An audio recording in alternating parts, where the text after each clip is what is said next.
Hello friend, welcome back to my channel অনুস world. সকলকে জানাই গুড মর্নিং। তো আমার না এখন সকালবেলা ঘুম থেকে উঠে একটাই কাজ হয়ে গেছে, বর্মশাই অফিসে বেরিয়ে যাওয়ার পর নিজে স্নান টান করে আমার গপুটাকে তুলে স্নান করানো। তো সেই জন্যই ঝটপট করে নিজে থেকে স্নান করতে চলে গেলাম। দেখতে পাচ্ছ আমি একদমই সদ্য ঘুম থেকে উঠেছি একটু আগেই। আমার বিছানাও ঠিক করে পরিষ্কার করা হয়নি আর আমার গপু এখনো ঘুমাচ্ছে।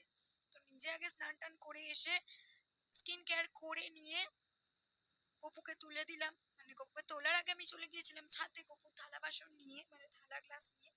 আরো মায়ের পুজোরও থালা গ্লাস ছিল ঠাকুর ঘরের সমস্ত ঠাকুরদের খেতে দেওয়ার, সেগুলোকে ধুয়ে নিলাম। তার আগে নিজে জামা কাপড়গুলো শুকনো দিয়ে নিয়েছিলাম, যেগুলো স্নানের পর ধোয়া হয়েছিল। তো সেগুলোকে শুকনো দিয়ে আগে সমস্ত থালা বাসনগুলোকে গুছিয়ে মাকে ধুয়ে দিলাম।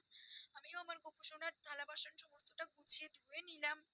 দেন তারপরে চলে আসলাম নিচে আমার গপুটাকে স্নান করাতে। তো ওকে স্নান করানোর সময় আমি তুলসী পাতা আর একটু গোলাপ জল দিয়ে ওকে একটা গামলার মধ্যে বসিয়ে আমি আমার রুমের মধ্যেই স্নান করাই, বাইরে নিয়ে যাই না। খুব কমই বাইরে ওকে নিয়ে যাই আমি, যতটা সম্ভব ওকে আমি রুমের মধ্যেই সবকিছু করার চেষ্টা করি। তো ওকে স্নান করিয়ে নিলাম, করিয়ে নিয়ে